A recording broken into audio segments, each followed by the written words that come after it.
Warning: the following podcast contains strong language which some listeners may find offensive. If you do, Up yours! That's only if you don't listen to the podcast. Otherwise, not up yours. News team, assemble!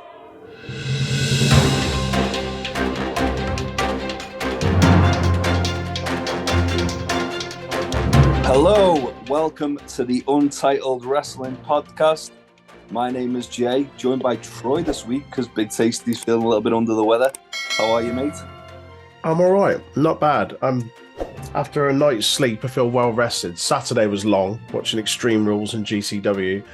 Then a long day Sunday at Progress, and then a nearly 4-hour journey back thanks to rail strikes. So yeah, I feel relaxed and chilled now, and thankfully in good health. But get well soon, Tasty. Hopefully we'll be back on it soon. Long weekend of wrestling.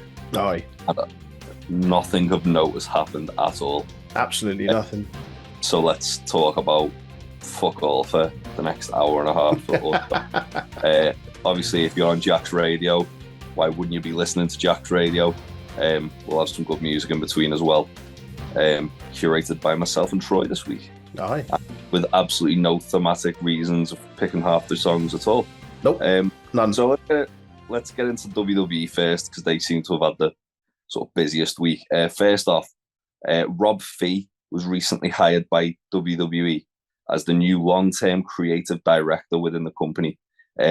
He's got experience in the world of comic books, MTV and Disney programming, and he did previously work for the company and was quite like hands-on with Bray Wyatt, and even pitched a themed movie to Nick Khan before it got released. Yeah. He got announced properly this week, but apparently he's been with the company for about a month, which would kind of makes sense now. It track with what's happened, which we'll get into shortly. It's pretty a good sign, and it's probably that they got a long-term creative director. Because that was like the biggest creatively the biggest kind of criticism of WWE. There was no like long-term continuity. Yeah. So for them to actually have someone whose job is to kind of have map out like a good few months of story, you'd hope. Yeah, it's quite an exciting sort of approach. So see where. Yeah. He's worked on quite a bit before though, hasn't he? I was reading up about what he'd been on, and some of the Marvel stuff he'd worked on as well, I think. I can't remember what the thing is he worked on with Marvel, but like a really good resume of previous things. Mm-hmm. Yeah, and I think as well, like he's obviously like a wrestling fan from like seeing interviews he's done, but it's good as well that you've got someone who's kind of got that sort of like outside concept to kind of like bring a fresh sort of like coat of paint or stuff. Yeah. I was looking up. That was it.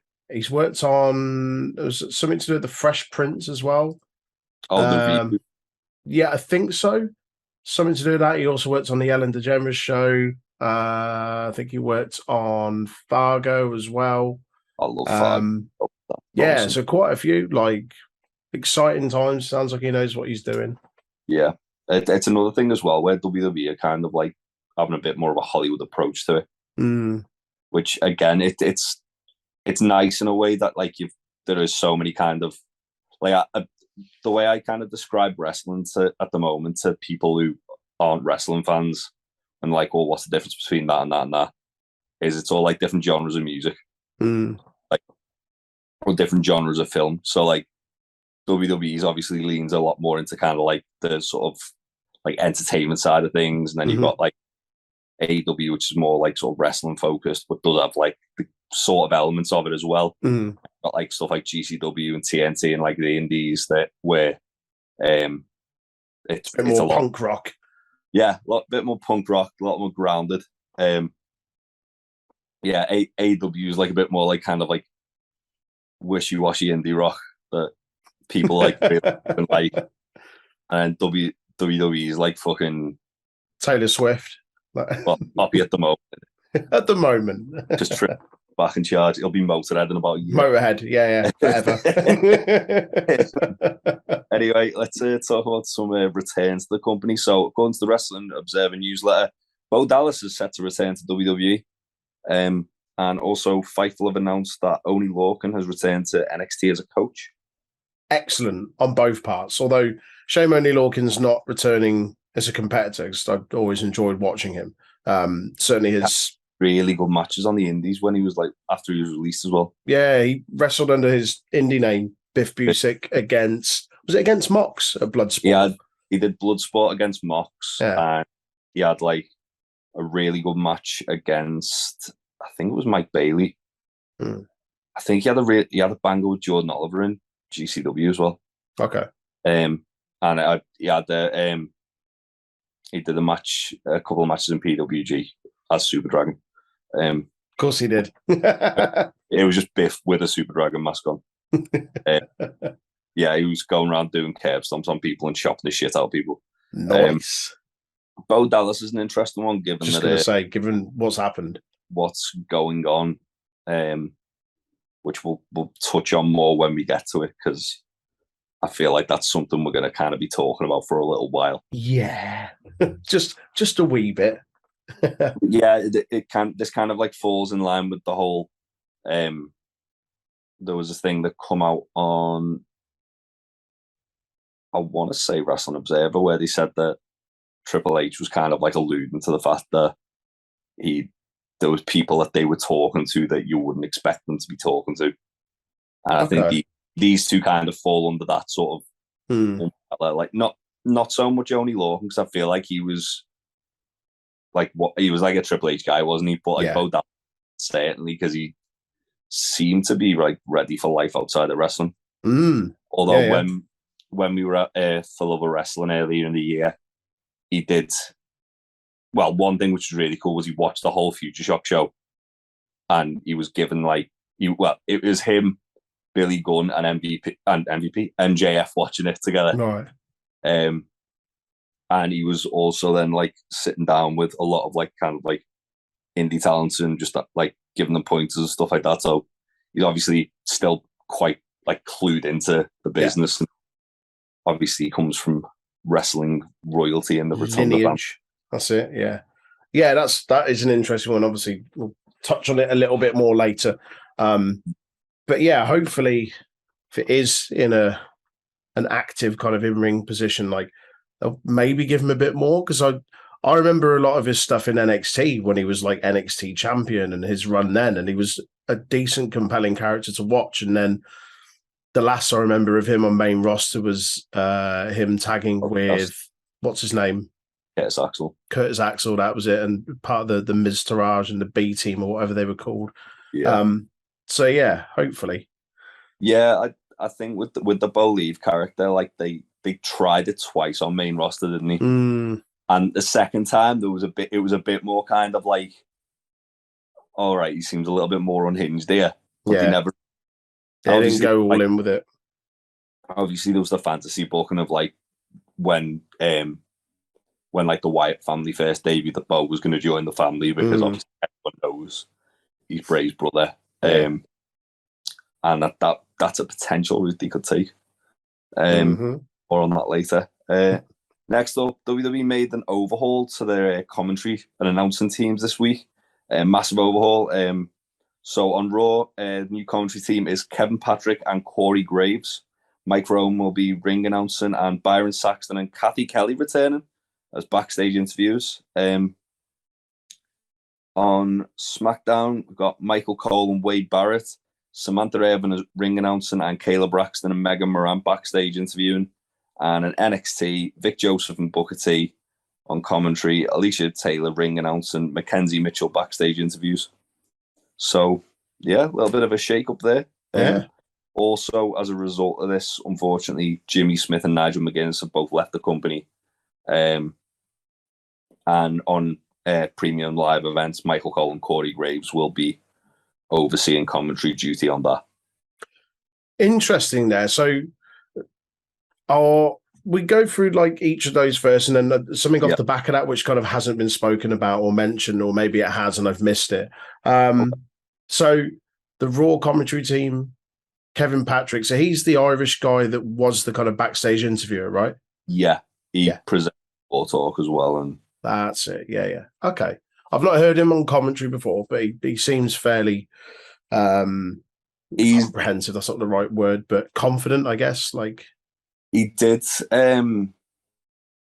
He has done commentary before. I can't remember when exactly. I want to say it was either someone couldn't make it or someone got, like, a commentator got attacked and he jumped in. Okay.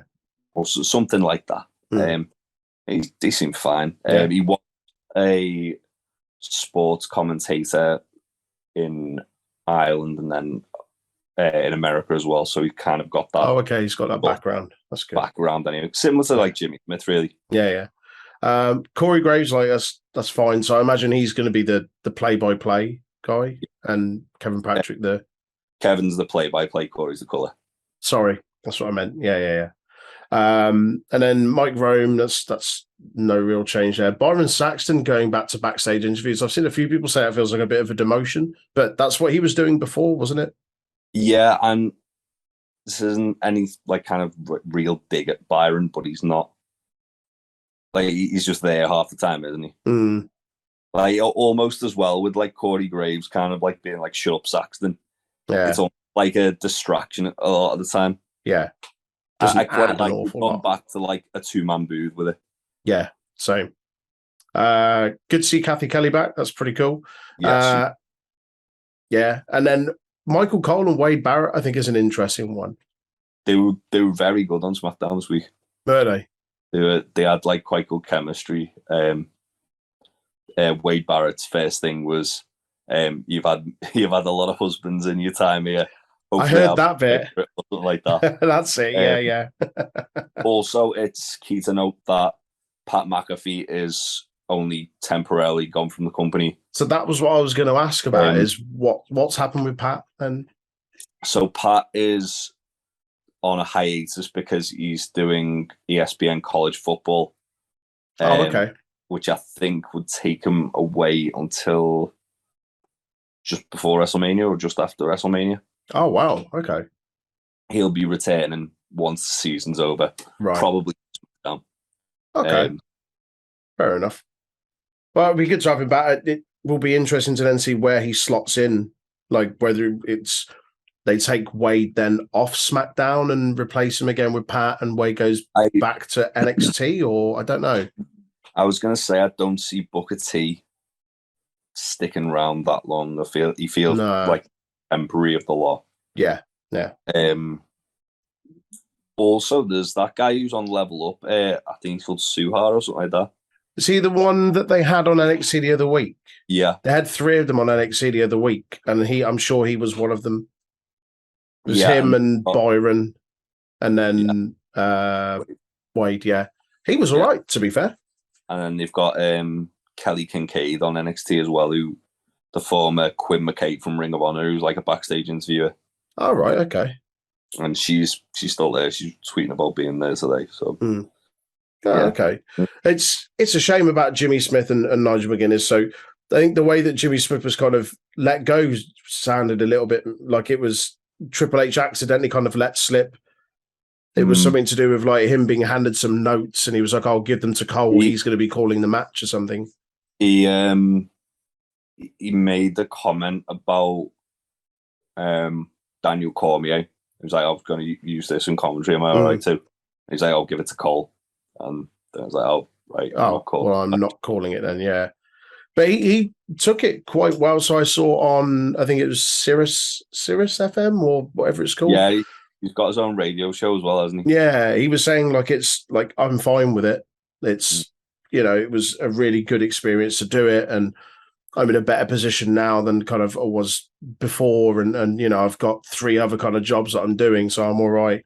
And there was kind of no ill will towards it, which is good to hear. Yeah, well, he's primarily an MMA commentator, which I think was kind of like a duck to water with that, because it's a similar sort of like thing. Combat, yeah. I thought he was brilliant. I'll be honest. I did. I thought it was really, really good. and it's a shame to see him go. I mean, he'll probably, he's one of them. I feel like he'll probably turn up at some point again. I'd hope so. It feels like the door. It feels like the doors. If the door's not open for him in WWE, he's now kind of got like the sort of feather in his cap that like maybe someone like Impact or Ring of Honor or. Well, you see what's happened with the likes of Tom Phillips, Mauro Ranallo. Like, both have had stints. Well, Tom Phillips is currently in Impact, isn't he? And Tom Phillips and Aiden English are the commentary team in Impact. That's it. Yeah. And Tom Hannafin and Matt Raywalt are the call now. That's it. Yeah. And shame to hear about Nigel McGuinness, although with NXT UK kind of disbanding, it makes sense, but there's potential maybe for him to come back with NXT Europe, maybe? Possibly. I think the more likely thing is that he's probably going to be brought in back in as Ring of Honor commentator, which is what he was doing prior to WWE. Oh, okay. I mean, he's kind of like said as well. Obviously, people there's the talk of, oh God, maybe he's going to go back to wrestling. He's kind of said, well, I wasn't forced to retire, so the option's there. Okay. Whether he would, because he's lost a shit ton of weight since he was actually wrestling. Yeah, he was a unit when he wrestled. But then there's the whole Chris Jericho calling out ex-Ring of Honor champions, and Nigel's one of them. I wouldn't be mad if we got a Chris Jericho Nigel McGuinness match. But yeah, I also would worry if we did, because I don't want Nigel to be fucked up. Yeah, fair enough. And lastly, some really sad news. Tough Enough winner Sarah Lee has passed away at the age of 30. She's survived by her husband, Corey Weston, who is Wesley Blake from NXT, and 3 children. There's a GoFundMe to help with the funeral cost if you feel so inclined to donate, and it's gofundme.me/B35A5501. There's currently, it's really cool to see actually with like the wrestling world, the way they've kind of like rallied around. Like one thing which was awesome to see was Bray Wyatt was getting like obviously a lot of people talking about him, and it was like before Extreme Rules, and he thought, well, this is when everyone's talking about me, I'm going to tweet this out. Yeah. Which he did. Also, there's just people from all over the wrestling industry, like a couple of notable people. Tony Khan donated 10 grand. Kevin Owens donated 5 grand. Loads of Cody Rhodes donated a large sum. Loads of ex-WWE people. People from AEW, people from Impact, people from New Japan, just from all over the world. Yeah. So it's really cool to see the rest, as horrible as the circumstances are. Everyone come together in such unity as they are. Yeah. And supporting the Western family in probably what must be the most awful time of their life. Mm-hmm. Absolutely. Yeah, sad news. But yeah, that's sad news indeed. Their thoughts are with them all. Yeah.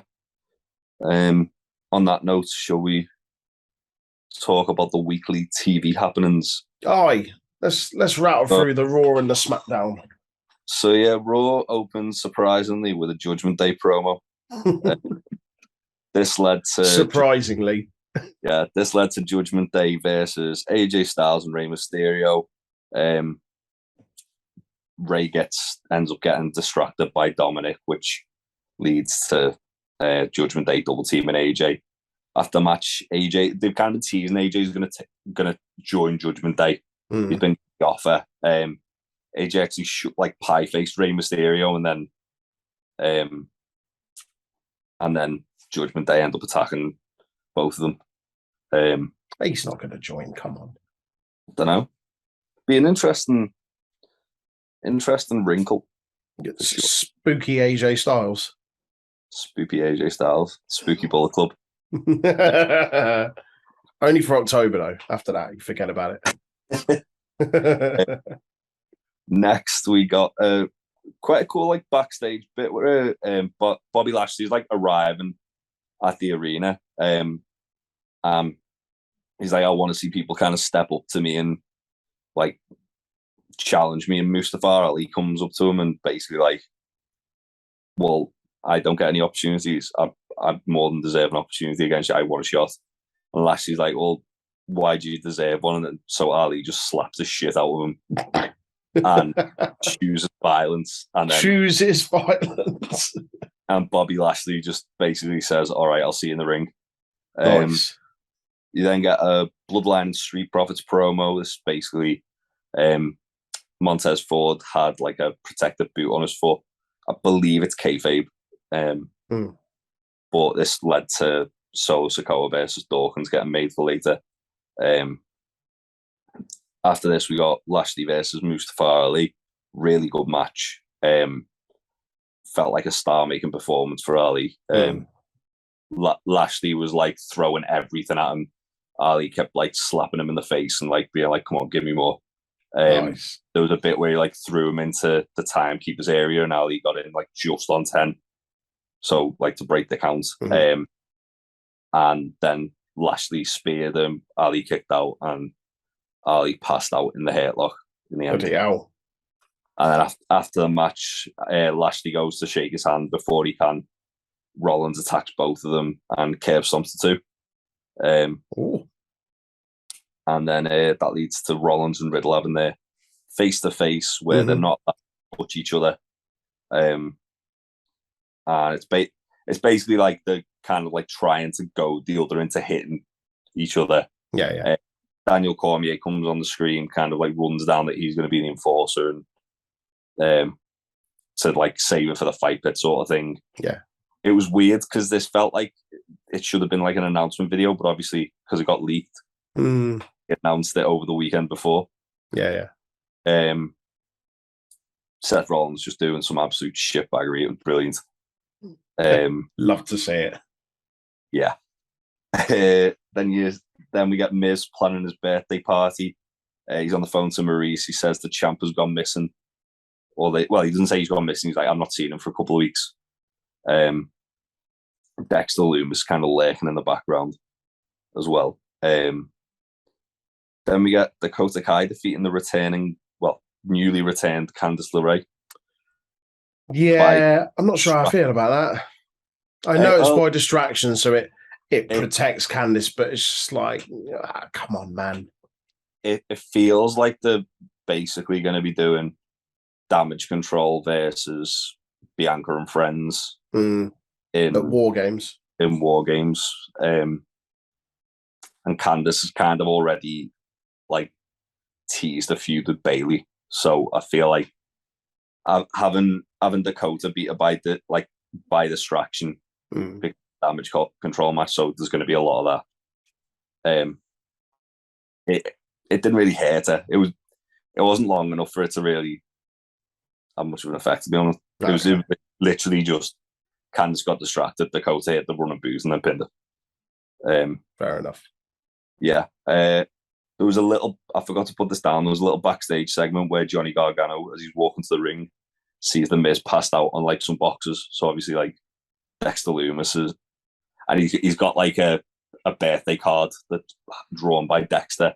And Johnny kind of just like laughs and goes, "Oh, Dexter," and then walks on.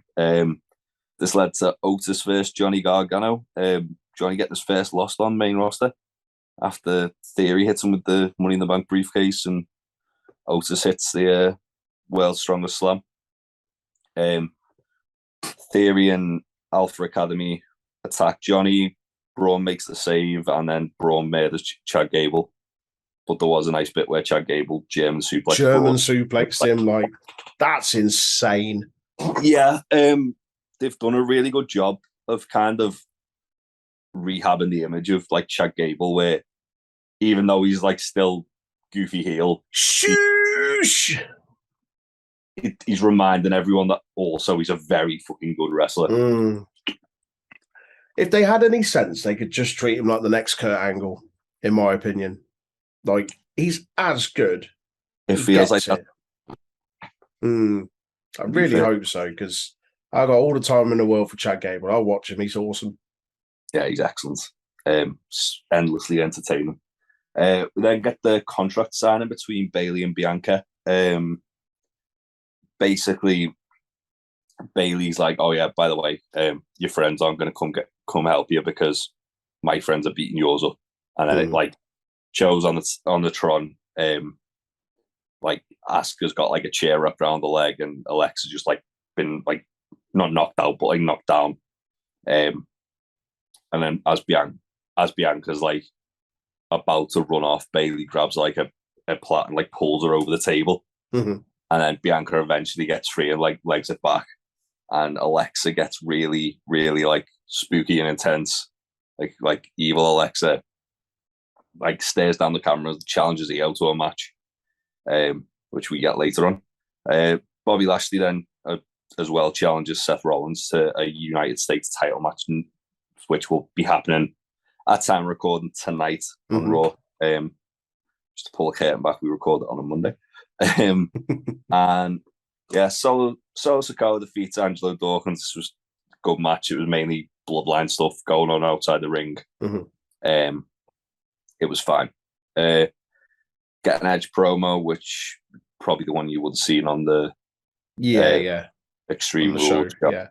Just him kind of running down, "I've never quit my career except for when I was forced," and saying that he's not going to willingly quit, basically, which is foreshadowing for what might happen.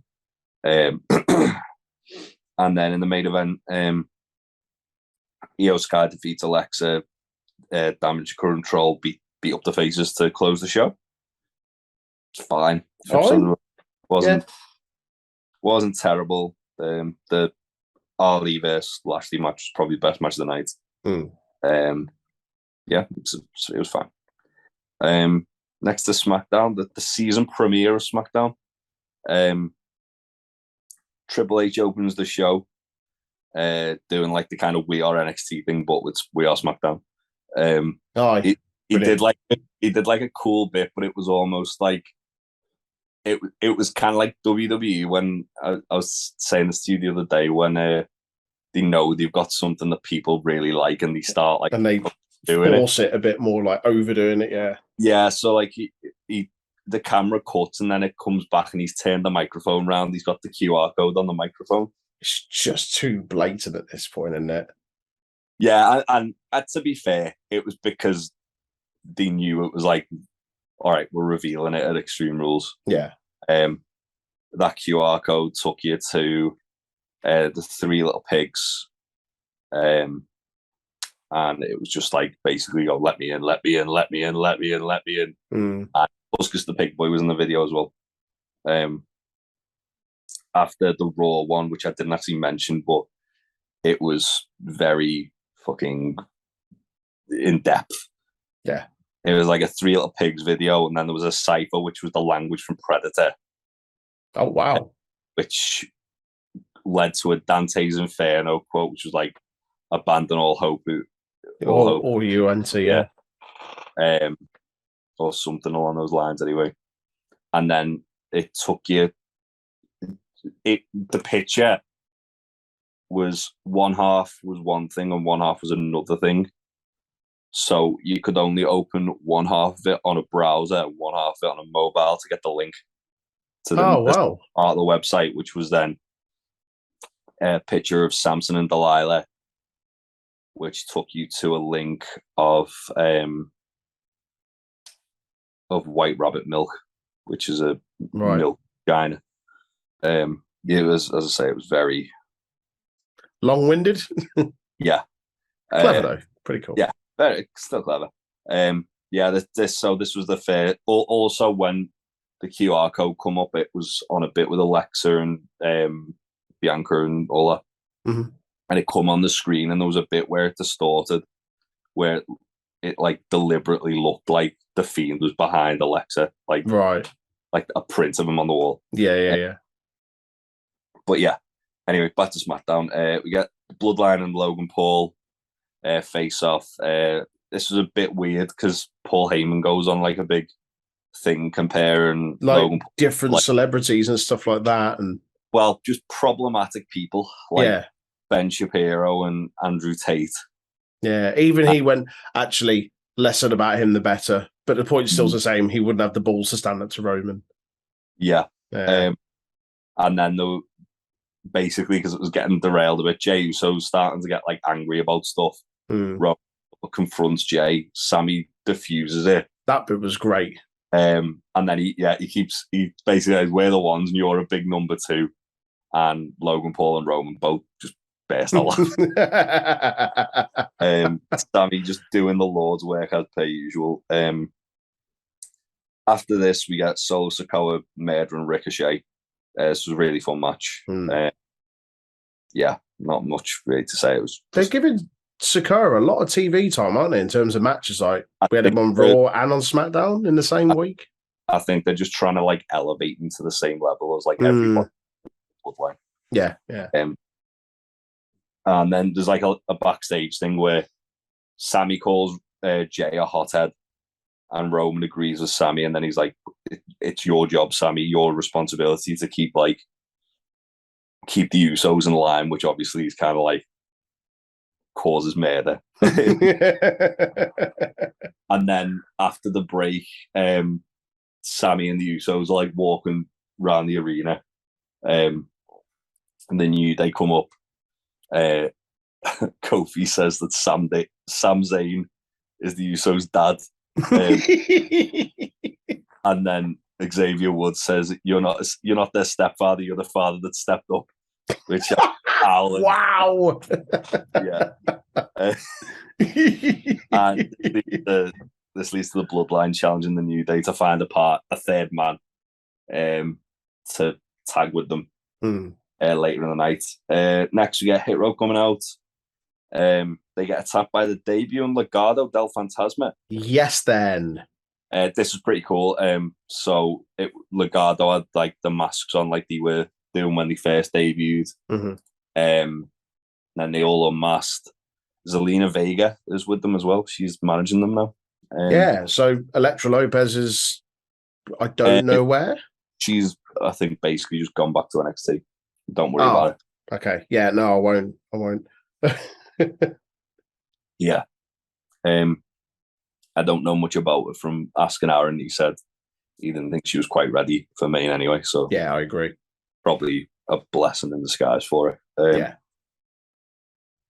Next, we get Shotzi and Raquel defeating Sonya Deville and Xia Li. Yeah, sure. Cool.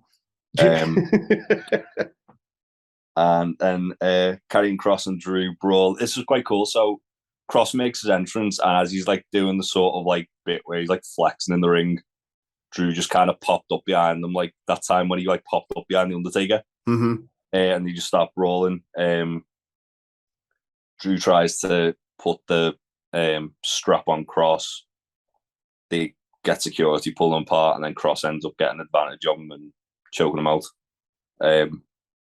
Yeah, just basically made to make Kross look like a beast.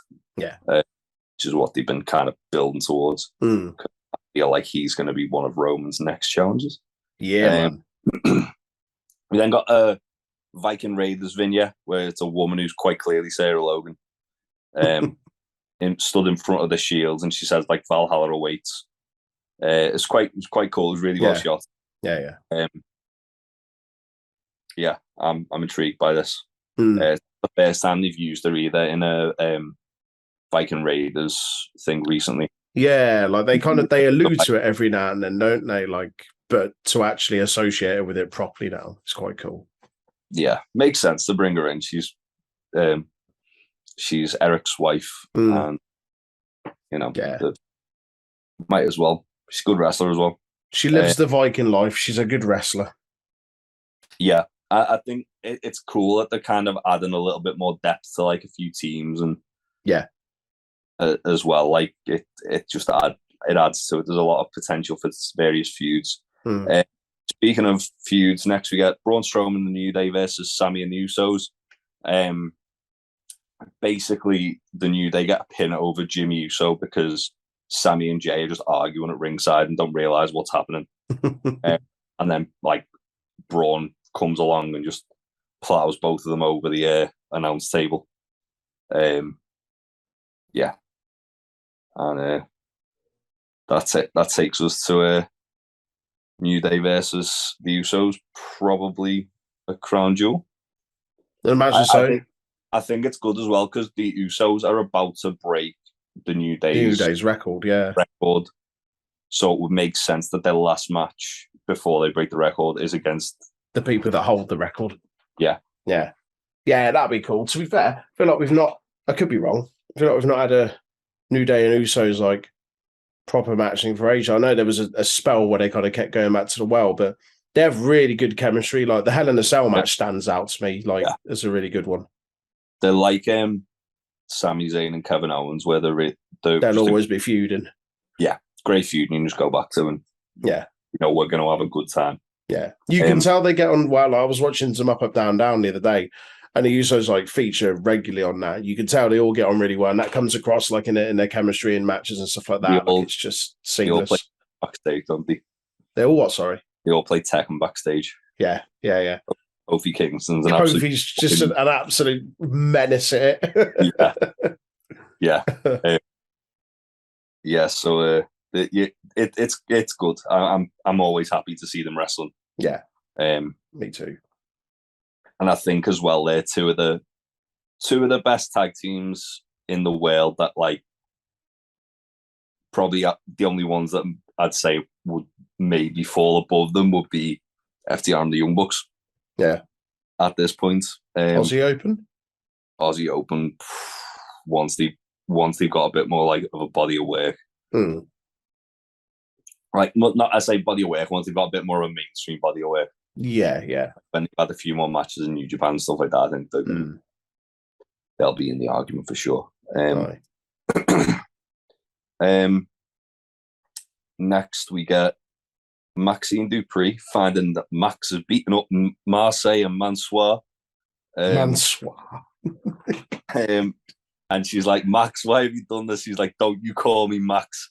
I'm L.A. Knight. Yeah! Also, we've got L.A. Knight versus Mansoir next week. Nice. I'm glad he's back. The fucking pop he got.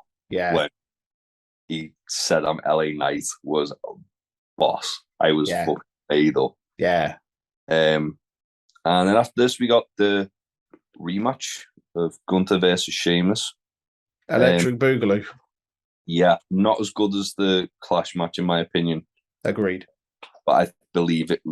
I think it was as much down to the fact that there was a lot of interference as it was. That obviously because the TV match there's like breaks in between, and you kind of you without picture in picture you kind of lose yourself like your investment in the match. If you get what I mean.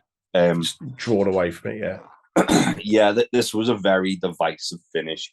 So Gunther did what in MMA is called a Brazilian tap, which is where you fake tap out. Right. Because you got to tap 3 times. He tapped twice. So okay. Just broke the clover leaf. Thinking that he tapped. Thinking that he won. Was arguing with the referee.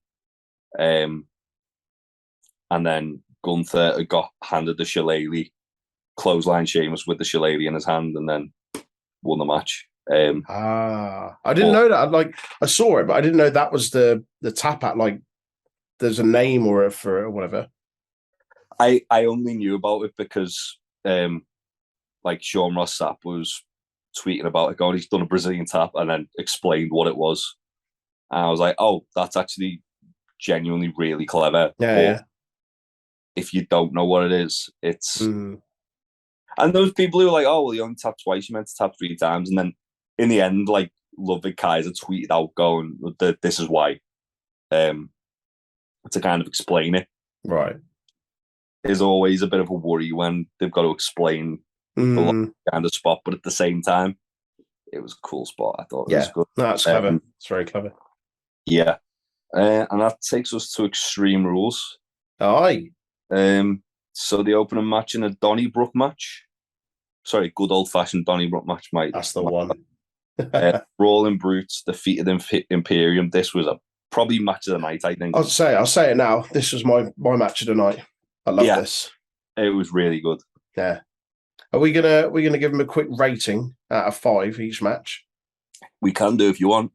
I'm going to give that a 4. out of 5. I think 4's fair. Yeah, I loved it. Next for the SmackDown Women's Championship, Ronda Rousey defeated Liv Morgan in an Extreme Rules match. It was, yeah. It just didn't feel like it quite got going. It was just, I thought it was a bit shit. Yeah, it was a bit disjointed. It just out of 5, what would you give it? 2.5. I'd go 2. Yeah. There was a little bit of character development for Liv around this, where as Ronda's got like the submission hold on her, Liv starts like laughing. She's laughing at the match. And then on WWE's Twitter, Megan Morant found Liv like kind of hiding in the shadows, like having a bit of a meltdown. And since on her Twitter page, she's blacked out everything. Yeah. As has someone else we'll get to in a minute. Next, Karrion Kross defeated Drew McIntyre in a strap match after Scarlett sprayed Drew with mace. This was fine.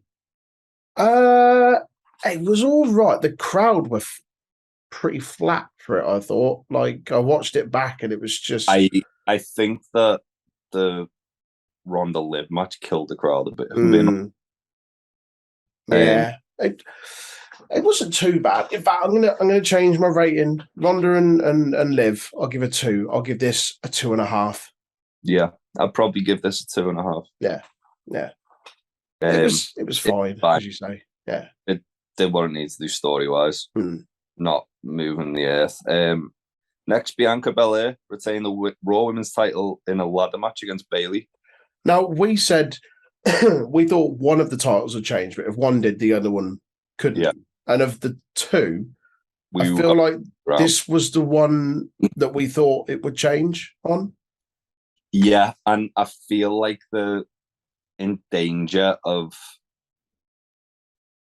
Bianca's reign not overstaying its welcome, because I think that she's still got stuff she can do with it for sure. But I feel like the momentum that Bayley had from coming back, it would have been time for her to take the belt off Bianca and then get Bianca to maybe win it back around the Rumble. Have Bayley have it for like a couple of months just to kind of prolong the feud. Yeah, this match was a bit weird. I felt it went a little bit too long. I felt this was a criticism I made of the 2 of them last time they feuded. I felt like they didn't really have much chemistry. Yeah. I feel this... Sorry, go on. I was going to say, there was a few ladder spots where they were like they weren't quite on the same page. A bit hesitant, yeah. I feel of the 2, I preferred this to the other Women's Championship match. Like, this was definitely better. But yeah, like I think you said, like after the interference as well, like Damage Control got involved, didn't they? And you felt it kind of... Yeah, I felt that should have led to the finish, not like another 5-10 minutes or whatever. Yeah, or however long it was. I don't know. I could be wrong. There was another 5 minutes like after. And it didn't really add anything to the match because Bayley and Bianca going for the same spot they were going for before Damage Control got involved. So it was like, what's the point? Out of 5, probably give it like, I don't know, 2.75. Yeah, I was going to say 3, maybe. Yeah, 2.5. 2.5. Yeah. Again, I think it just went a little bit too long. Speaking of matches that went long, fuck me. But this was actually like a good one for once. Yeah. Finn Balor defeated Edge in an I Quit match after Rhea Ripley threatened to concerto Edge. Well, Judgment Day held onto it. Concerto bet, sorry. Well, Judgment Day held onto Edge. Called it. Yeah, they must have watched Super Strong Style 16. For those that haven't, go and watch it. Well, you watch the whole thing, but specifically day 2, and very specifically Spike Trivet against Cara Noir, because the spot's exactly the same.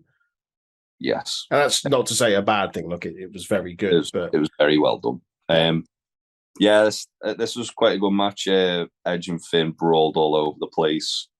Took some really nasty bumps at times. Though Judgment Day come down, Ray come down to make the save. Dominic maintained wrist control and stamped his dad's head in. Didn't rip his mask open and brainbuster him on the steps like Eddie did to him, but beggars excuses. Like his real dad. Like his real dad did. And yeah, Rhea hit a horrible looking concerto on Beth. Boy, that was rough. At the end. Are we going to talk about Finn's mask? Finn's, which weirdly Ryan was like he's been wearing that for ages, like he fucking hasn't. I've not seen it. But apparently Kanye West has worn one exactly the same. I don't know if it's recently or a while ago, but someone put up a comparison, but it looks exactly the same. I thought it was a cool look. Like, I don't think he needed it, but it was different, wasn't it? Yeah. And also they've tweaked his music. I don't know if that's a new thing as well. Like it's a slightly slowed down version of his other music. He's had that for a couple of weeks. Weirdly, all of Judgment Day have got individual music as well as the faction music. That's cool. They've all got I don't mind that. They've all got new individual music. Yeah. That's cool.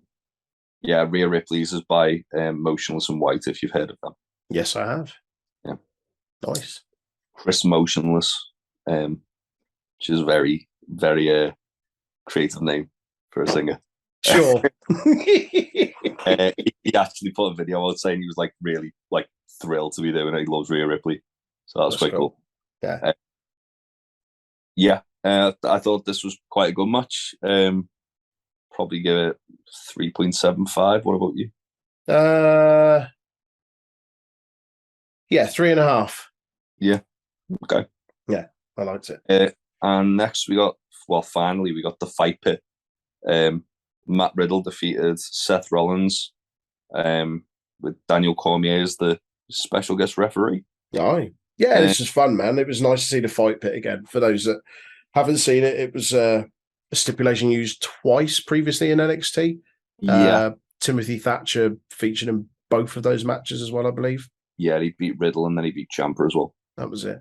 Yeah, it was cool. They tweaked the pit slightly though, didn't they, for WWE, so that the top was caged off, whereas previously in NXT it was more like a kind of railings. It makes sense. It's a much bigger setup. I think when they had it in the Performance Center, there wasn't really much else around it in terms of a crowd. Well, so they had steps going up to the top as opposed to lowering into.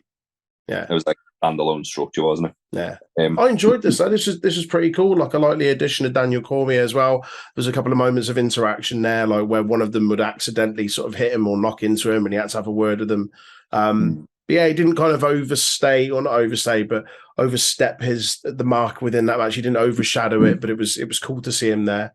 It reminded me of the Bret Austin I Quit match with Ken Shamrock, where he made his presence known, but not to the point where he took away from the match. Yeah, agreed. Yeah, notable moment in this, that scatty fucking jump off the top from Riddle, where it looked like he'd absolutely bust his tailbone in half. Yeah, well, we kind of like speculated because the match ended quite abruptly after that, and it was one of them where you could say it was down to time, you could say it was down to that. It felt like it was, oh fuck, he's got injured. Let's just quickly, like screaming in pain as well. Yeah. But yeah, it was a good match. Yeah, what would you get that out of? 3.5 as well. Yeah, I'd probably do 3.5.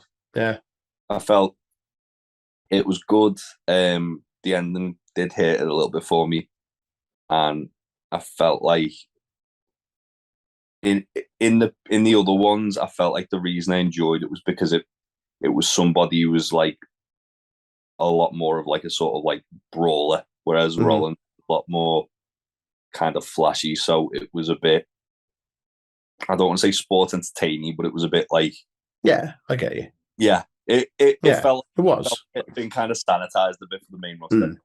Yeah. And then nothing else happened on the show. Nothing at all. Credits roll.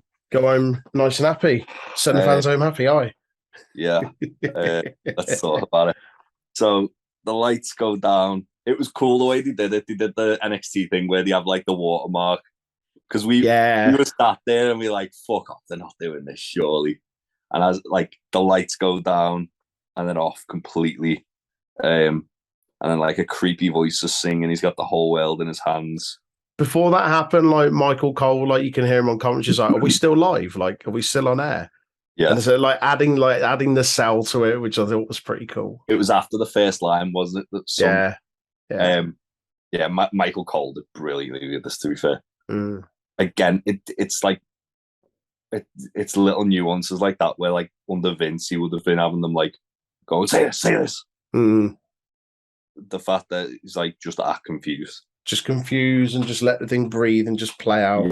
It does the first half of it, just playing, everyone's got the fireflies up, and then the second half, after each one, like a light goes on a different member of the Firefly Funhouse, but it's like a person dressed in them. Full size. Yeah. Now there's a lot of speculation of who this is, whether it's an actual person who's being called up in this role or whether it's going to be somebody else. There's obviously it's being teased that it's going to be Wyatt's got a new faction. I know I saw on Twitter that Joe Gacy was playing Huskus the Pig Boy and Grayson Waller was playing Mercy the Buzzard. There's a couple of other little bits as well, which I saw on Twitter today, which I hadn't noticed, where Abby the Witch had 2 belts draped next to her. Yeah, someone said that, but I think they were just fan replica belts that were draped over like where they were sat. I don't think it was anything linked to it. No, because no one sat there. You sure? Yeah. It was like on a thing away from where any fans were. Oh, I'll have to go back and rewatch that because I saw like a picture from a different angle. I was like, hey, hang on, that's actually nowhere near anyone. Okay. It was, I believe it was a Raw Women's title and a Women's Tag title, which makes people think could be Nikki Cross. Also, another little cool Easter egg on Abby the Witch was, instead of her actual like face, she had Brody Lee's mask that he wore in the Bludgeon from the Bludgeon Brothers. Yeah. A nice touch. That was nice. That was really nice.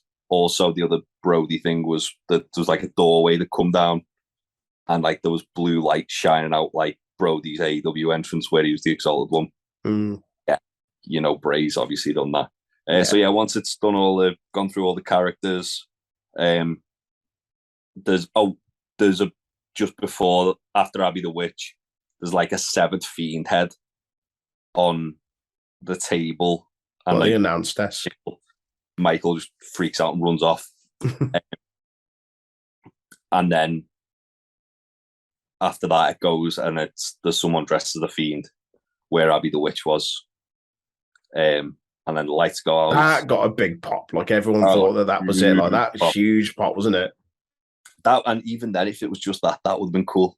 Yeah, that got a huge pop.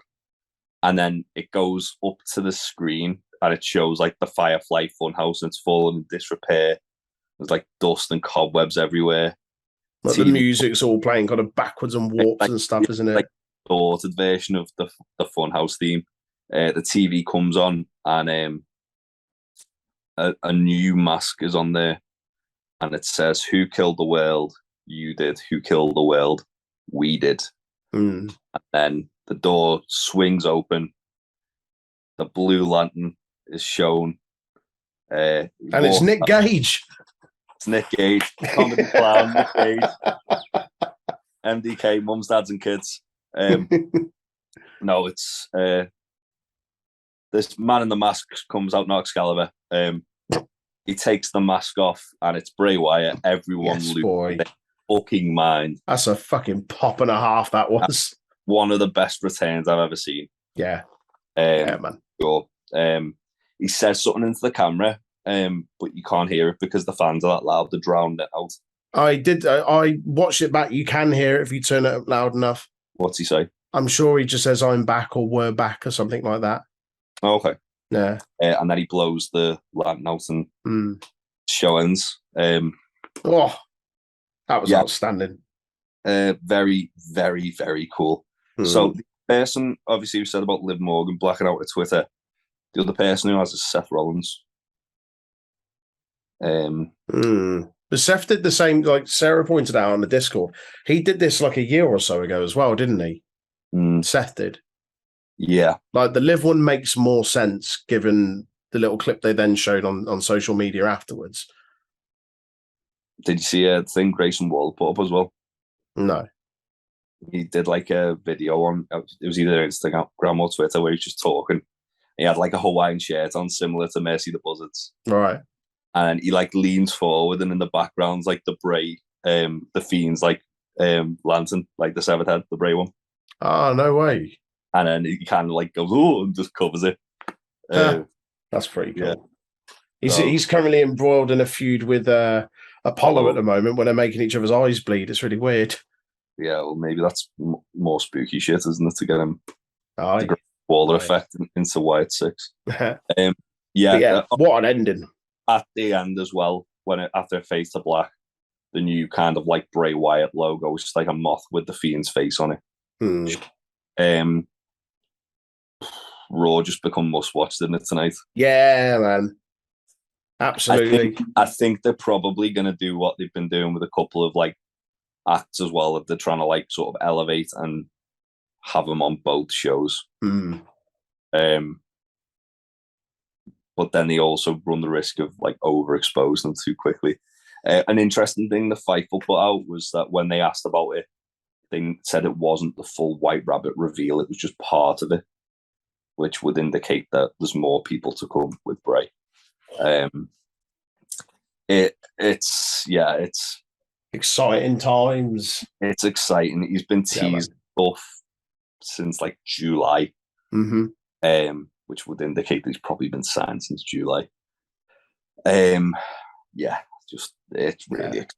It is. So when that moth thing came up, it was the old soundbite of when he was just going under Bray Wyatt, like the Wyatt family thing, which makes me think, is he going to go back to like a bit more of the cult leader thing? Because if he does, that was awesome. That was superb. Like really, really good.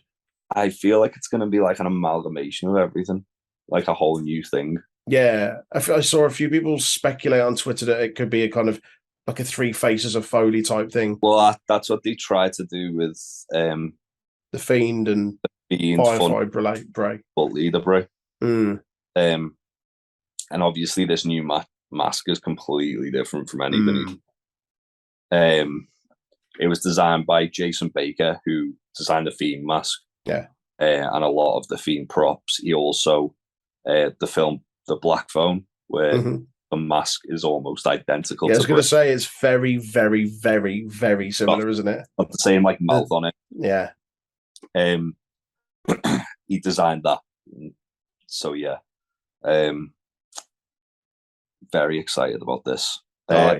Overall, before we move on to AEW, what was your grade for Extreme Rules? 3.75. Yeah, I'd probably say the same. Yeah. I mean, I can make it a 4 just with Bray's return. I feel like it elevates the whole show. I felt the show wasn't bad, but it wasn't anything special either. It was not hit and miss. It was sporadic. Like the opener, Brawling Brutes and Imperium, awesome. Was brilliant. The last match were good. The last 2 matches are good, and everything else in between was a bit like, yeah. Yeah, I'd say that's fair. Yeah. Right. If you listen on Jax, we're going to play White Rabbit by Jefferson Airplane because, come on. So sense. On brand. Yeah. If you're not, well, we'll talk about some AEW. Oh. Yeah. Right. So, first of all, back to with AEW. Quick one about Bray Wyatt. Dave Meltzer of the Wrestling Observer has reported that negotiations between AEW and Bray were so close, they'd actually agreed on a date for his debut. Both sides couldn't agree on a contract. Wow. Yeah, man. That's wild, isn't it? Imagine if he had fucking shown up there. Like, oh God, it would have The thing is, do you think, and it could have been something different had he debuted in AEW, but with what he does, do you think that fits AEW? I know we had House of Black, which is the equivalent kind of spooky thing. It's not quite to the same level. Do you think something of that works in something like AEW? To your point earlier on, you were saying about, WWE is obviously very much more entertainment focused. AEW is a little bit more kind of diehard wrestling focused. Does something like that fit in there, or is it better positioned in WWE? I think with Bray's such a zeitgeist that he'd make it work. And you'd with Bray as well. He's such a people fucking love him that wherever he goes, you just go, yeah, just do what you want. You're a fucking genius. Just do you make a fuck ton of money. Fair enough. Moving on. Just thought I'd throw that in there because it's quite interesting. Yeah, man. Sammy Guevara and Andrade El Idolo had a Twitter spat, which led to a physical confrontation between the two at this week's Dynamite. Andrade was suspended, and people within the company think he was trying to get fired so he could return to WWE. I mean, that sounds like a reach. He basically was like, "Oh yeah, I not that I have, but I could talk to Triple H whenever I want in this interview." If he was trying to get himself fired to go to WWE, would you not just ask for your release instead of looking like a dickhead and getting into a fight? I think they've said they're not granting proper releases, if you get what I mean. Like they're only doing it like conditional ones, right? As in like a break, just because of the length of the contract design. Like Malachi Black. Yeah. Break rather than yeah. It's just I don't know. It sounds like there's a little bit more to it than meets the eye. Like the fact sounds like Sammy Guevara being a little shit. Well, on Twitter, actually, to be fair, I thought that, but it feels more like it's Andrade who's in the wrong here.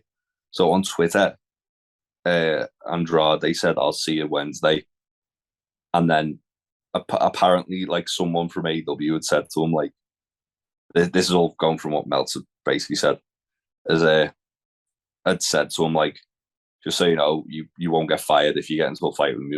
We'll just suspend you. And then Andrade just went over and started swinging. What? Yeah. So, yeah.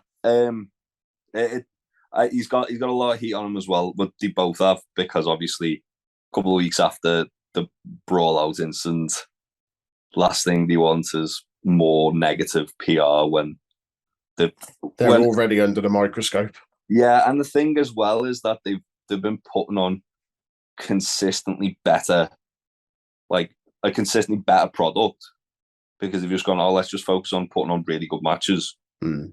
Got completely back to basics, which they have, and it's a shame though, to force a hand. It shouldn't take for that to happen, for it to be like, we're putting on some really good stuff. And that's not to say they put on bad stuff, because they don't, but it shouldn't be like, we're reacting to that situation and suddenly everything's kind of on-screen stuff is better because people are scrapping behind the scenes. I don't think it's the on-screen stuff better because of that. I think it's just they've kind of gone, let's just go completely back to basics. Let's not overthink stuff, because obviously a big point of contention was CM Punk got his fucking knickers in a twist because Hangman Page brought something up and he didn't like it. And that was part of the crux come from. So they've just kind of gone, well, let's just do this. Let's just focus on this. Yeah. Make it as not as black and white, but as close to black and white as you possibly can. Yeah. And as I say, I think the product's been very good recently. Certainly the best it's been all year, in my opinion. But yeah, I think a large part of that, just a transition, is because of Jon Moxley, the AEW World Champion, and probably the rest of the year, isn't he? Yeah. I don't think anyone's going to come close to him. Well, it doesn't feel like...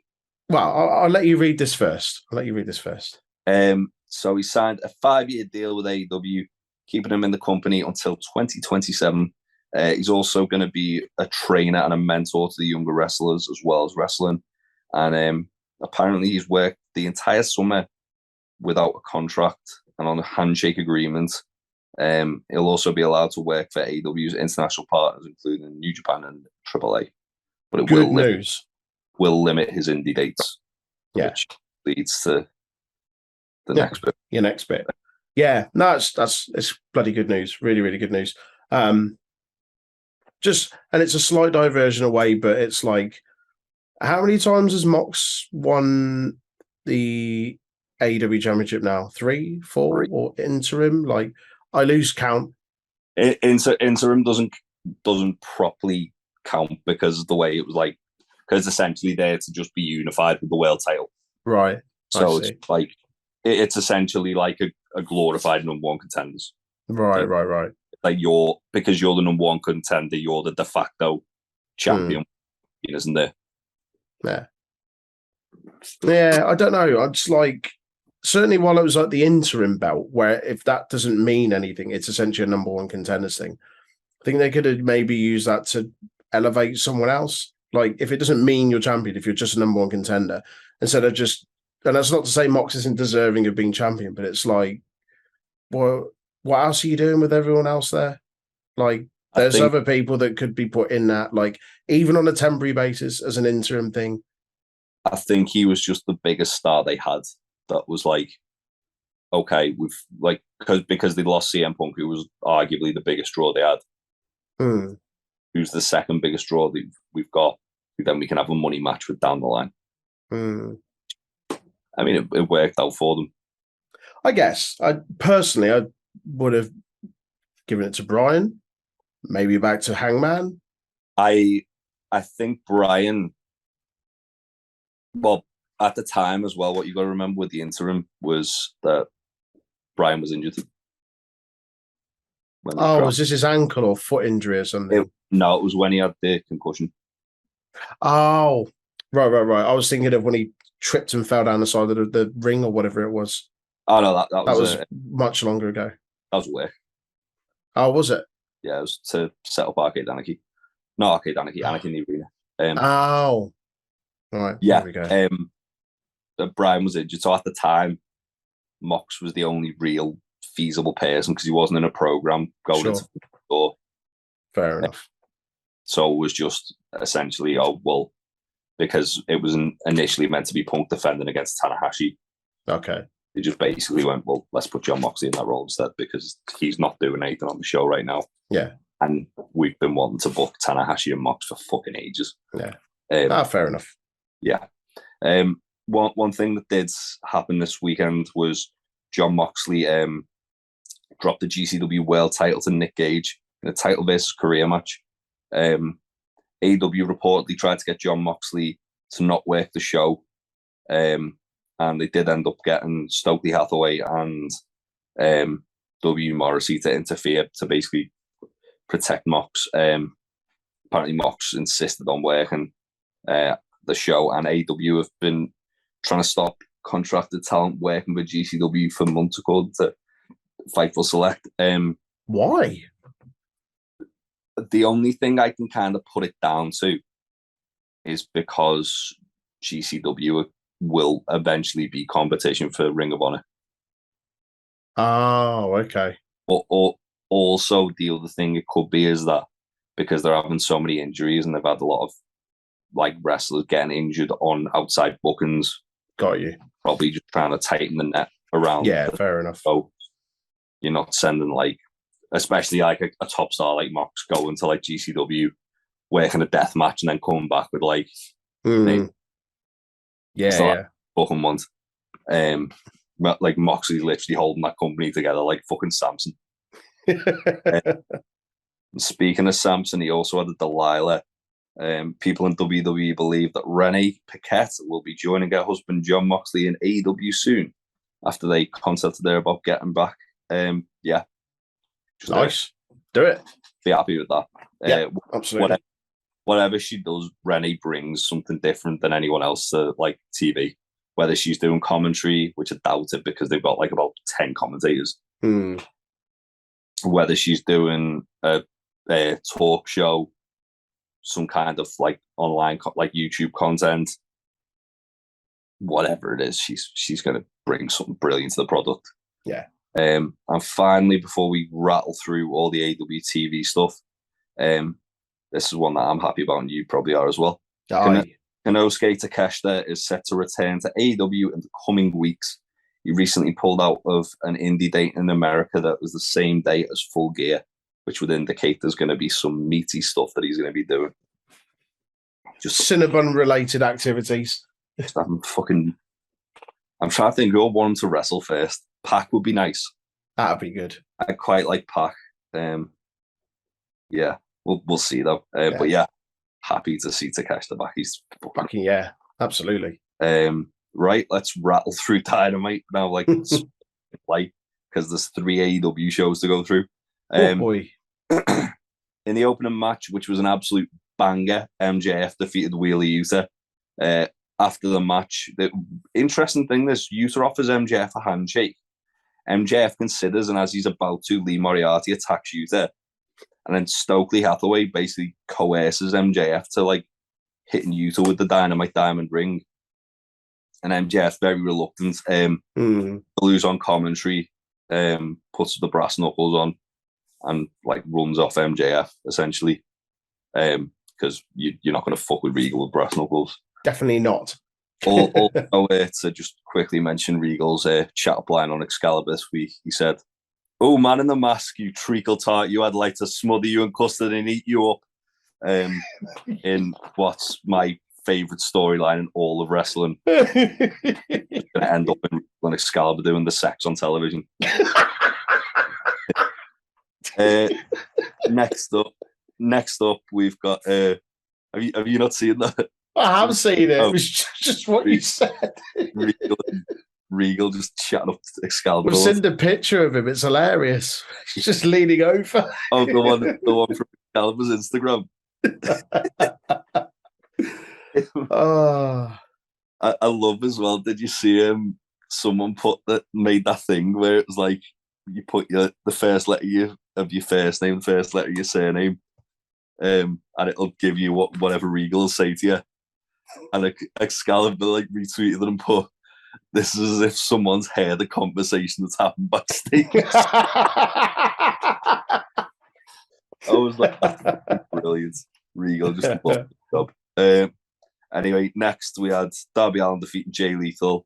What was weird about this was they did the handshake thing again. But Jay Lethal and Darby actually shook hands. Darby had basically challenged Jay to come do the match without Satnam and Sanjay there. They tried to get involved at the end, and Jay was a bit annoyed with them. This was fine. It was a good match. Yeah. Next, in a match that was way better than I expected to be, Wardlow and Brian Cage tore the house down. The TNT title match. After the match, Gates of Agony attacked Wardlow. Samoa Joe and then FTR make the save.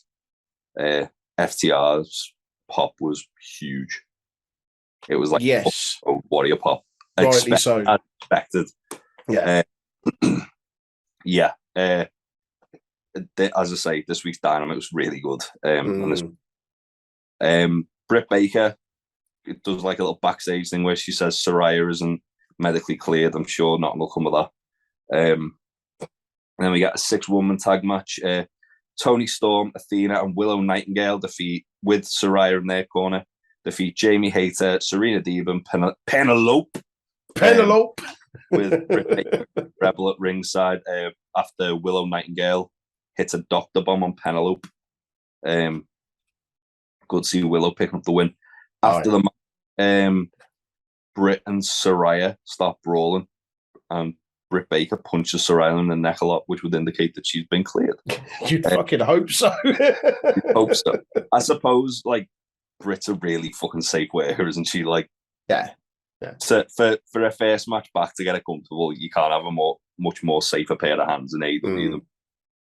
The only thing they've got to worry about Britt is her breaking her own fucking nose. But yeah, obviously Saraya didn't look immensely comfortable because she's not done anything physical like that for a while, but she still, it got a huge pop, and it was exciting to see.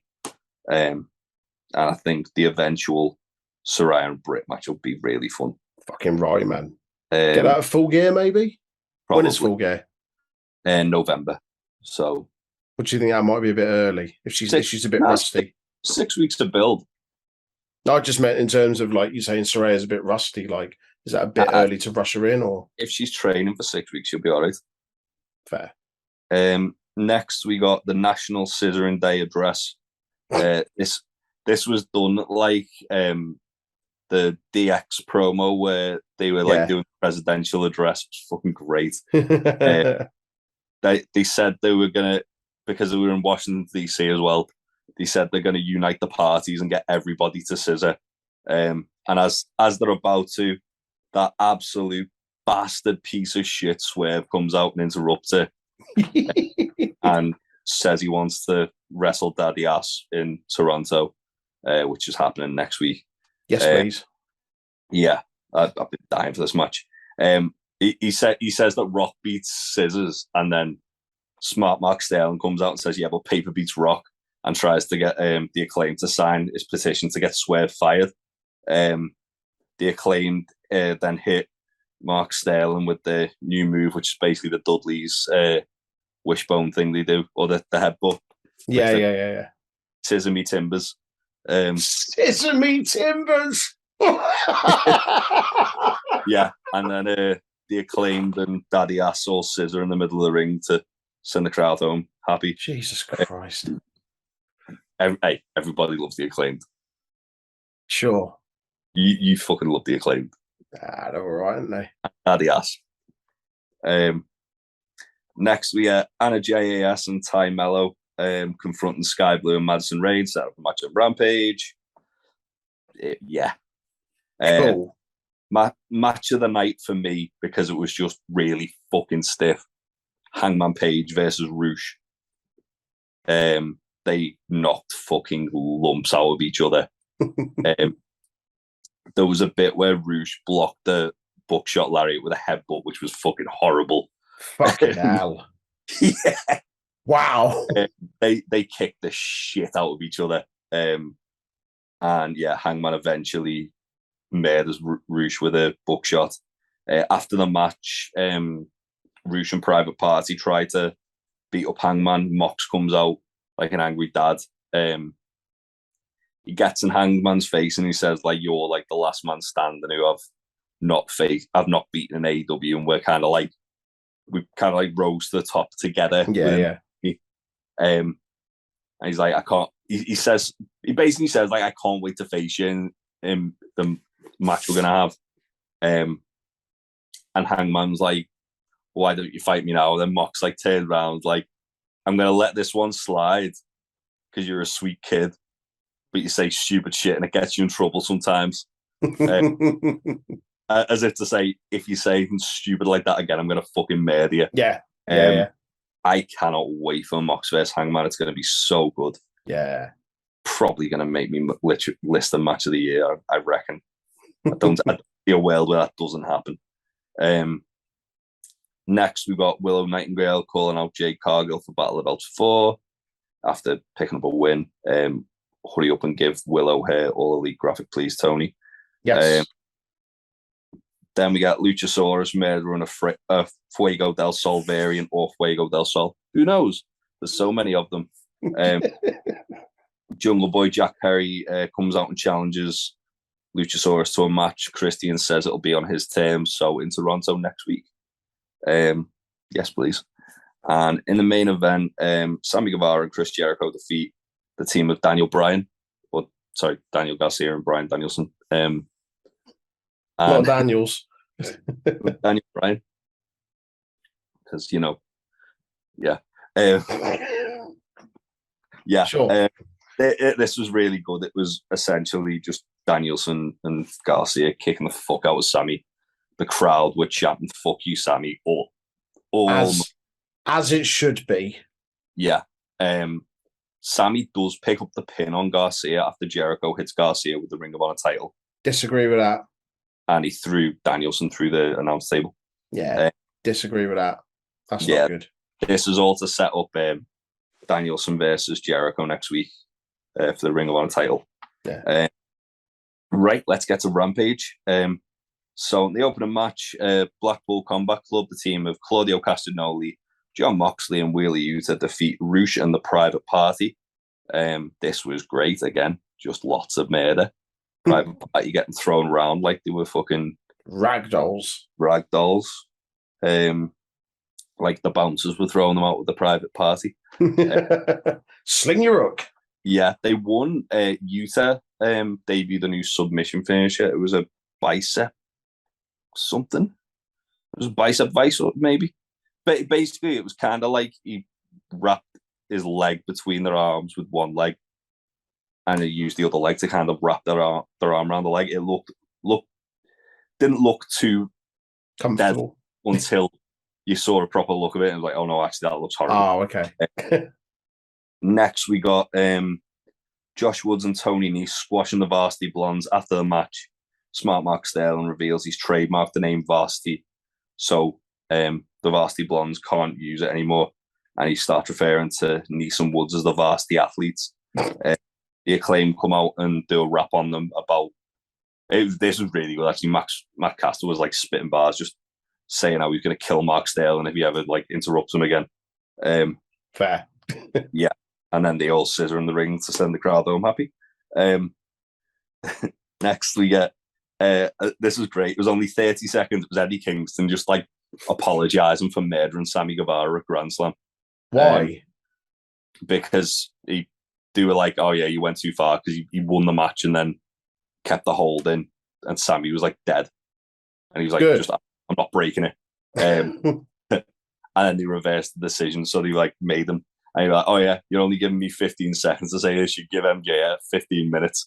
It's kind of teasing. We're getting Eddie and MJF down the line. I like that. Yes, please. Yes. Then we got Ty Mello and Anna JAS defeating Madison Rain and Sky Blue. This was fine. Just done to kind of elevate Anna and Ty for the inevitable women's tag titles they're going to often. Get a really good Swerve backstage promo where Swerve basically is just being a horrible bastard, and he's like, "I'm looking forward to this match with Billy Gunn, not because I want to have the best match of the night or a 5-star banger. No, I just want to hurt him." He basically says he's going to murder Daddy Ass, which makes me sad. But also it's Swerve, so that's good. In the main pack, in the first of his back-to-back title defenses, the Death Triangle retained the AEW Trios title against the Dark Order. This was a really good match. The finish was basically Pac's kind of like on the apron.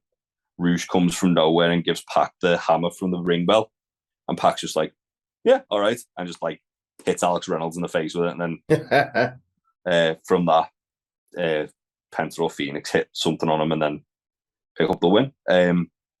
This is basically building off the fact that like Pac beat Orange Cassidy by hitting him with the ring bell hammer at Grand. And then the second of Pac's back-to-back matches will go straight into Battle of the Belts. Pac defended the All Atlantic Championship against Trent. This was probably the match of the two cards for me. Yeah, I've seen this. Really, this was fucking superb. Again, Pac wins by using the ring bell hammer and hitting Trent in the face, because nothing else was working. And then he just locks in the brutalizer after hitting him with the hammer. Like, he's dead, ref. A hammer to the head wasn't enough. Yeah. I think is as well, it's not like I thought it was like a mallet. No, it was like a claw hammer. Yeah, it's brutal. Swatted in the head. After the match, Orange Cassidy comes down to exact revenge on Pac, and we're getting a rematch for the All Atlantic Championship on Dynamite. I think Orange is going to beat Pac for that. Oh, really? I wouldn't be surprised. Like, me and Tasty thought they were going to do it at Grand Slam. Okay. Pac's defense, that this will be Pac's 7th defense, so it's not like he's not had a good run with it. And because he's got 2 belts, it's kind of like it gives them an out of the situation where they've just had where Pac's had to defend like double duty, like 2 matches back to back. it makes it easier from a booking standpoint, if anything. Yeah. We go backstage. Chris Jericho says that Lionheart is going to be the version of Jericho that Danielson's going to be facing in Toronto. He's got 2.0 with him. Daddy Magic's very coked up. And then Claudio does a quick video package, which is really good, where he just says whoever wins the Ring of Honor Championship match, I challenge them.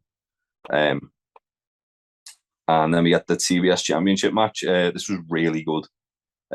Jade Cargill defending against Willow. Willow felt like a genuine threat to Jade's title, which the first time they faced each other, she didn't. Yeah. So it's cool because they actually give Willow a lot of time to kind of showcase what she can do. Mm-hmm. After the match, Nyla Rose steals the TBS title, and the memes that have followed from Nyla's Twitter account have been superb. What number defense was that for Cargill? Like 39, 40 or something? That was her 39th win. Right.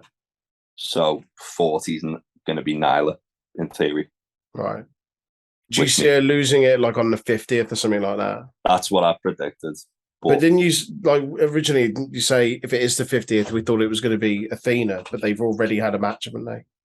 Yeah, but they're starting to go back round with people. Okay. So there's not necessarily that it's not necessarily it couldn't be her still. To be fair, initially I thought it was going to be Anna Jay the way they were kind of pushing it, but okay, they've done that match 3 times and didn't heal, so probably not. To be honest, though, Nyla would be a really good choice to take the belt off. Mm-hmm. Yeah. Got a couple little backstage bits. Matt Hardy is confronted by Stokely Hathaway and Ethan Page. Basically, they just keep accusing him of contract tampering with the private party.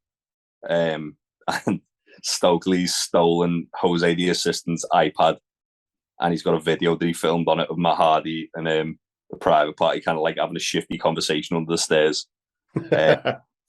Matt threatens to delete Ethan Page, which kind of teases a broken comeback. Get a Hook promo, basically just picking up off of Rampage last week, where the Trustbusters put a letter down for him, but just ripped Hooks off. And then we get Tony Storm and Shida promo there. They've got a match with Britt and Jamie Hayter next week because Jamie Hayter, Britt and Rebel attacked Shida when this match was meant to happen, so it didn't. And then the main event, we got Ring of Honor tag titles. FTR defending successfully against the Gates of Agony. Tony must have been listening to fucking New Japan show. Oh yeah, called him out and book us. 100%. Yeah, so this was good because FTR basically normally have matches against guys who are a little bit more work ratey, whereas these were just 2 big powerhouses. Yeah. The Gates of Agony felt like a credible and believable threat, even though the crowd went really into it because they didn't know who they were. They did feel like that. They're good, man. I really like them. They are. Khan in particular is really, really underrated. Yeah. FTR win by hitting the big rig on Toa Leona, and then I'm pretty sure they hit Dax backslided Khan from that. Okay. But yeah, it was a good match. It as well with the fact that FTR won by a quick pin. It kind of kept the door open for a rematch because it they got out with the skin of the teeth sort of thing. Yeah. After the match, the Embassy attack FTR, and Wardlow come and make the save, which makes me think that maybe either we're getting a faction with potentially blood and guts with these guys somewhere down, but in Ring of Honor, or the other thing they might do is just do a 3-way where it's Wardlow, FTR, and Gates of Agony, because Wardlow seemed to be becoming a thing. Yeah. I'm all right with that. Yeah, just based off the Samoa Joe promo, where he was we're forces of nature. no one can stop us. Yeah. Anyway, that was AEW. Got through it in the end. There was a lot to go through. If you're listening on Jax, we're going to play one song and then we'll be back right in. If you're not, well, we'll go straight into the rest of the world and we'll fly through it because my voice is going to give up. And we're back. So, rest of the world. On the 10th of October at New Japan Declaration of Power, New Japan Pro Wrestling unveiled the New Japan World Television Championship. Title matches will be contested with a 15-minute time limit. The focus will be on high-paced matches and young talent. And there'll be a tournament to crown the first ever New Japan World TV Champion, which begins this weekend and will conclude at Wrestle Kingdom 17. Bloody hell, dragging that out then? Yeah. Well, I think because they've got like the Junior Tag League and the World Tag League, which are going to right, like the number one contenders to both sets of belts. I see. That's pretty cool. I mean, the belt looks, for those who haven't seen it, it looks like a giant ring. Yeah, Kevin Kelly literally, it looks like a big ring. It's like they've looked at the Dynamite diamond ring that AEW have. And can you make that 15 times bigger, please? Can you make that bigger but cheaper? And, the leather it's on looks nice. I like the leather. I don't like the colour of it though. It's like a sort of like browny orange, isn't it? Yeah, I don't mind. I mean, brown orange with like a white trim. Yeah, I mean it's unique. I'll give it that. It looks like a 70s telly. It does. It really does. It looks like a 70s bachelor pad TV. And then I thought it couldn't get worse. And then did you see the picture I put up with the side plate? Side plate. Yeah. Oh, God. It was even worse. Somehow. Yeah. But it's pretty cool, though. Like, as a whole. Like, showcase, like, younger talent. Maybe some of the young Lion guys. Guys like Yota Tsuji, I know you saw. Yeah. Ren Narita, who they seem to be really high on. Shota Umino. Yeah. Guys who were just kind of like just coming back from excursion because not everyone can be a carder, come back and win the fucking world title in the first match. Yeah. So, you know. But yeah, it's good. It's cool. It's a good idea. They also announced on the show that Wrestle Kingdom 17 will be dedicated to Antonio Inoki. Nice. And the main event was confirmed to be Okada versus Jay White. Moving on, a little bit more New Japan news. Tama Tonga revealed that his Guerrillas of Destiny tag partner and brother, Tangaloa, is set to be out for the rest of 2022 after having MCL surgery in June. Yeah. Speedy recovery, man. That's rough. Tama seems to be flourishing. Like he just wrestled Jay White for the IWGP World Championship. Aye. Got convincingly beaten, but he also held his own. Yeah. But yeah, more on that as it comes. Maybe Tama and Hikuleo will be in the World Tag League. That makes sense, yeah. Potentially. The bigger Gorillas of Destiny. You and improved Gorillas of Destiny. Yeah. Anyway, moving on to Impact now. Honor No More members Mike Bennett, Matt Taven, Maria Kanellis, and Vincent are all done with Impact following Saturday's tapings. Mia Yim's also thought to be finished with Impact after her contract expired on the 9th of October. Been a little bit of talk of a few of them going to WWE. Mike Bennett and Maria Kanellis in particular, I think. Yeah. Matt Taven's like a Ring of Honor mainstay, so it makes sense if okay. Maybe Ring of Honor wanted them, but again, Matt Taven Ring of Honor champion at one point? He had that really gaudy purple belt. It was fucking awful. Yeah, I remember. It looked dreadful. Vincent's an interesting one because obviously he's part of the Righteous, who were the Ring of Honor Trios champions until recently. There's been pictures of him and Bill Carr, who's also in the Righteous, with Bray Wyatt. They're quite good mates with Bray. All right. Obviously, with the whole Wyatt 6 thing, maybe there's some legs with that. Also, it's worth noting, although if they were taping on Saturday night and they got written off, then probably not timing wise, but Vincent's got like greyish black dreadlocks like the Fiend Saturday night had. If you notice, looking quite closely, they have black dreadlocks, not blonde like blur. But yeah, to be honest, I'd like to see the Righteous back in AEW because the presentation's fucking awesome. Yeah, just like more culty Wyatt family. Nice. Less swamp gas, more like religious cult. Swamp gas. Yeah.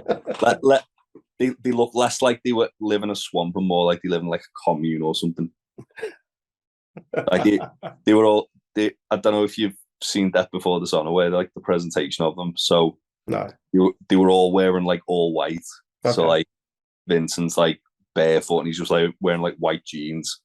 He's got like this big grey beard and like grey dreadlocks. He's got like this dead thick New York accent. Looks a bit like Charles Manson. Nice. Bill Carr is huge, like a big fucker. He's wearing white shoes, white pants, a white shirt with like white suspenders. And then Tyler Bateman was just wearing like white jeans and white boots. Right. But they were like, as I say, they were like, looked like an actual cult.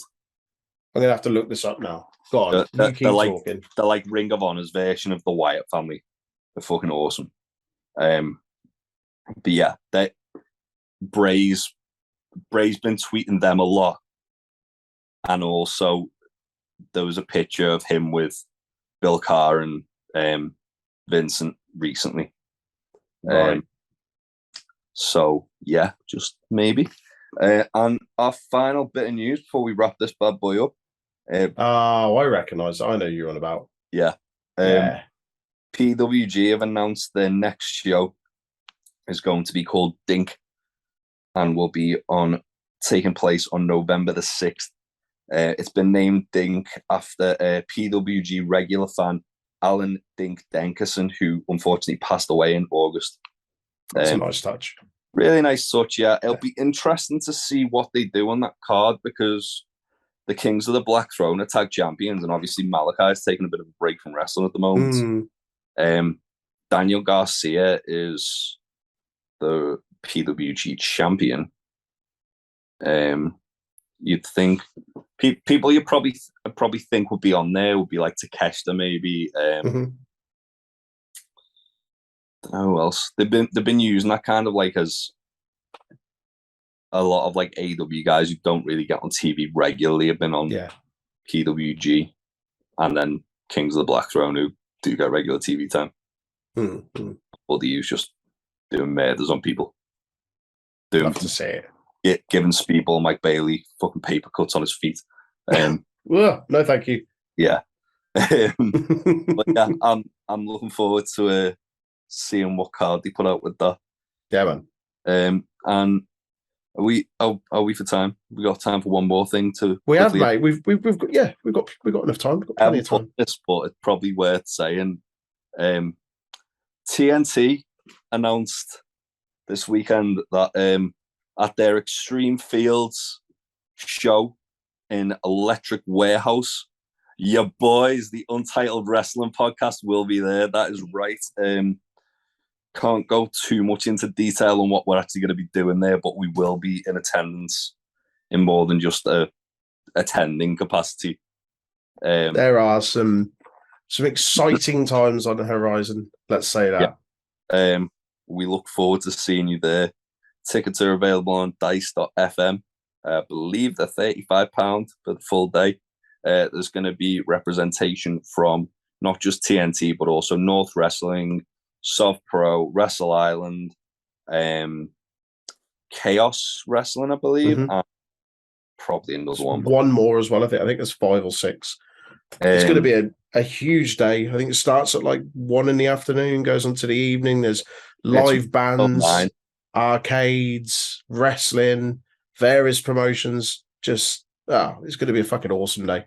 Can't wait. Yeah, it should be very, very fun. Infamous Pro Wrestling and that's it. the Lancashire Wrestling Federation as well. Yeah. Yeah, and then obviously there'll be some TNT matches as well. I know they've announced on the TNT side of things, the two off the top of my head that I can remember are Clint Margera defending his Extreme title against Lou Nixon in a death match, which, yes, please. Nice. The Crazy House Rumble, which is just a rumble.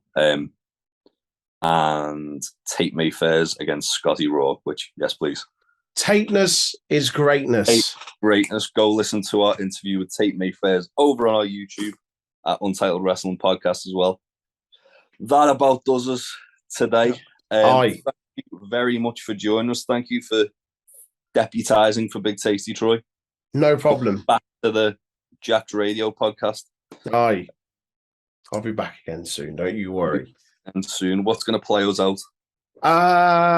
We'll have Live in Fear by Mark Crozer, which, for those that don't know, is Bray Wyatt's old song. So, on brand, like everything else has been on this show. So, yeah, enjoy that. If you don't already, just before we do go, drop us a follow if you can on our social media outlets. Twitter, Twitch, and Discord at Untitled Rest Pod, and Facebook, YouTube, and Instagram at Untitled Wrestling Podcast. See you next week, folks. Bye. Bye.